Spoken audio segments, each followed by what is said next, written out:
Good morning. My name is Brendan Rendo. I'm with the Homes in Orlando team at Next Home Neighborhood Realty. And this is my associate, buddy, Joseph Dion of Apply Home Loans. Awesome. And Welcome, Brandon. What's up? Ready for a new one this morning. This is going to be an interesting one. Mm-hmm. So we are.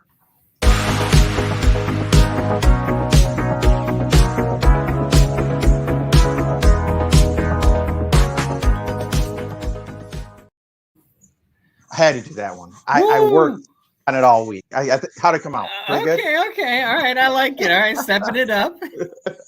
So this is the Orlando Real Estate Buzz. What we do is we come to you on a weekly basis to discuss some of the issues out there with the real estate market. Yeah. The one that comes up today is solar panels.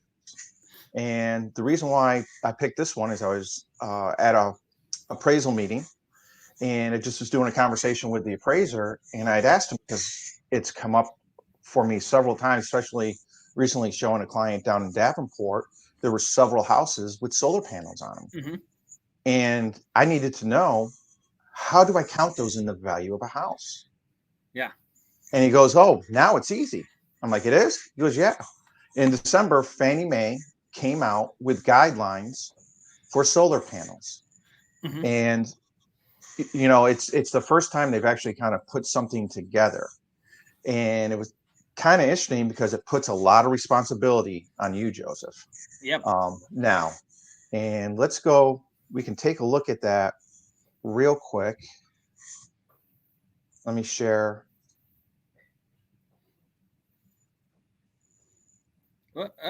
It's going to pop up, but yeah. There it is. Okay. So this is the guideline that they've put out as of December 15th of this year. Okay. And basically what it's stating is, now you see down here, lenders are responsible for determining the ownership and any financing structure of the subject property's solar panels in order to properly underwrite the loan and maintain first lien position. Yeah, I think that's the biggest key. And this is like Fannie Mae put it into writing because it became a much bigger piece. But a lot of investors and a lot of lenders had already kind of taken very similar steps. But the reality of this is it does fall on the lender. And this is the hard part, is this is crucial, because what you heard was, oh, it's easy. Well, now it's the lender's responsibility. But you know, like typically the lender doesn't find out until what? Somebody tells us that there's solar panels. So if we want a smooth transaction, you want to create a good environment that's going to actually create to make sure everything's seamless.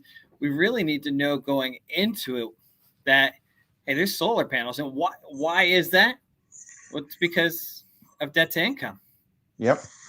And they've also put out some guidelines now that, hey, if it's financed and collateralized, that you have to calculate it in the debt to income ratio right here. Include the debt obligation in the DTI calculation. Yep. And that's, what we talked about is that debt to income ratio. I'd love to sit there and say, like, how many clients are you like, hey, like when I can buy a house for 300,000 is the most buying power that I have. How many are coming back saying, you know what, I'm probably going to buy a house for 200 because, they're not. Yeah. Because now all of a sudden I've got solar panels on it, and I've got a $250 a month payment. Yep. Some of the prices on these solar panels are amazing. I've got a sample contract in here because I was looking at a house for a client down in Davenport, mutual client of ours, and she liked the house, but I had to get a copy of the lease agreement. Yeah. $50,000 cost to install the solar system. Total payout $71,000. After the first 12 months, the payment went up to $252. And so all of a sudden, it's like, that's a car payment. That's more. A low car payment, but it's a car payment. And again, we run into the same issues we've been running into with a lot of people. Is all of a sudden the debt to income just goes away. Yeah. And, the complexity of this as well is what a lot of people don't realize. Like, we hit the term. So let's say on the lender side and financing side is we see that there is there's a solar panel system on the house. And then we find out that the seller owns it, but they financed it, right? And they're not going to pay it off, or they're leasing it and it's financed. So what ends up happening is now it becomes hey, if the buyer wants to close on the house, they now have to incur this monthly obligation. So that impacts debt to income ratio. But the other piece that a lot of people don't think about is that client now has to apply with that solar panel company that has the financing or has the installment loan and get approved with them. And for us to close on our side, we've got to see that they're approved and that they have the terms in place. So effectively, they're not going to, make a payment or anything before they close, but effectively that buyer is saying, hey, I'm agreeing to terms for this loan for a solar panel that on a house that I don't even own yet. I don't even own yet. And what do we always tell our clients not to do? What's number one rule you tell all your clients not to do? Add more debt. Add more debt. Apply for any type of credit whatsoever. Yep. We drill it. Don't go to Cane's and buy furniture the day before, because they're going to pull another soft credit. Make sure that you haven't done anything stupid before the closing. Yep. And now now probably have to go to the underwriter and write a letter of explanation. Well, I applied for the solar system because the solar system's on the house, and I have to, if I buy the house, I have to buy the solar system. Well, most underwriters are going to require, if we go into it, we're going to need to see the new lease agreement, the payment plan. We're going to see all that. So there's not going to necessarily be anything kind of that added work is going to be on them, but it is added work and it takes time. With a past client of mine recently that we had, we went into it. We found out that the client had solar panels, and thank goodness we did this at the start, because I told the borrower, I was like, hey, you have to make this application now. And he's like, well, we haven't even done the inspections. I said, we don't know how quickly they're going to move. I was my only condition. I told him the day I got the contract, my only condition 3.5 weeks later on the file was documentation for this new loan. And he was waiting for a response that the company that had the financing would sign over the loan to him. And it eventually happened, but we were all the way up to the very last minute to be within the contract terms. And the irony of it was this was one of those, big bank corporations that was selling the property. We won't go into names. And they were like, hey, if you need more time, that's not our fault. You're gonna start paying per diem if you need more time. Yep. And that's what I was laughing at. I was like, imagine if he had waited a week to do that application, he would have had a delay, and it would have cost him money in per diems that this seller was charging, this corporate seller was charging for the house he was buying, and he couldn't have avoided it. Yep. Well, it's interesting. Let me see. Here's the one I wanted to bring up. You mentioned the lease agreements. What's something that, again, we're taught as real estate agents and as mortgage lenders about personal property homes. If it is personal property and not considered attached to the home, it has no value. Yep. This is an actual lease agreement that I got for our client to see exactly what the terms were of that solar panel. And right here it states the solar panels are personal property. You and we both expressly intend that no portion of the collateralized goods will constitute a fixture attached to any real property, and that the collateralized goods will be removable personal property. You've just wiped out any chance of having value associated with those solar panels. Because again, an appraiser is going to look at it. That says right here, it's personal property. If it's personal property, I'm giving no value. Yep. I'm giving no value. And when we go back to our guidelines, that's really the nut of the whole thing was that if it's leased, financed, or they've done what they call a power purchase agreement, which is something that I learned that's new. The appraiser cannot give any value to the solar panel. The only time he can do it is when it's owned. And when it's fully owned. Fully owned. Exactly. No other kind of lien attached to it. And then, the appraiser I was talking goes, then it's easy because I've got two houses that are exactly the same. One sold for 200, one sold for 210,000. Guess what? I can give $10,000 value to the solar system. Yep. Goes, but otherwise now I can give what, and it's an important word.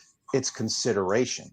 He's not allowed to give consideration because there's a value in the solar system. Yeah. And a lot of people see the value in the solar system, but as an appraiser, he cannot consider it in the value of the home.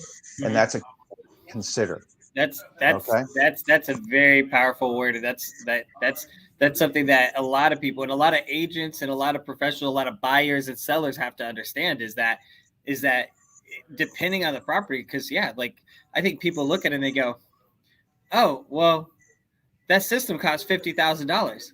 And maybe it's not worth $50,000, but they go, well, maybe it's worth 30. But kind of like putting in a pool. Hey, I just spent, I met with someone who was looking to list, and they're like, well, we have a contract for a $90,000 pool. One, it fell over cost, but two, they're like, what kind of value do you think we'll get for that? And I said, quite honestly, $20,000, $30,000, end of the day, because you're just like a house, when you overbuild a house, for a neighborhood, $90,000 house or $90,000 pool, this neighborhood is overbuilt. So I think that's our important thing that we got to pull away today. Well, let me hit one other thing because this. Okay. I had my wife, and I sat through, I think 2 or 3 solar panel presentations. A couple keys that I took away from that affect. One, they always tell you it won't show up in your credit report. Okay. Because they don't report it. Things only show up in your credit report if the company does it. Okay. And you want to have fun. Always ask them what happens if I move. They never have an answer for it. And now we know why. Now we know why, because they're not considering it. Many of them in their lease agreements are not considering it personal property. Yeah. So by considering it personal property, they're basically saying like, hey, like this is your problem to rectify, no matter what. Exactly. No matter what. And then basically kind of when you read through it, says, hey, we can take them. And the UCC, but they don't tell you they file a UCC filing either. They don't tell you that because the UCC filing allows them to go back and file a lien against the property.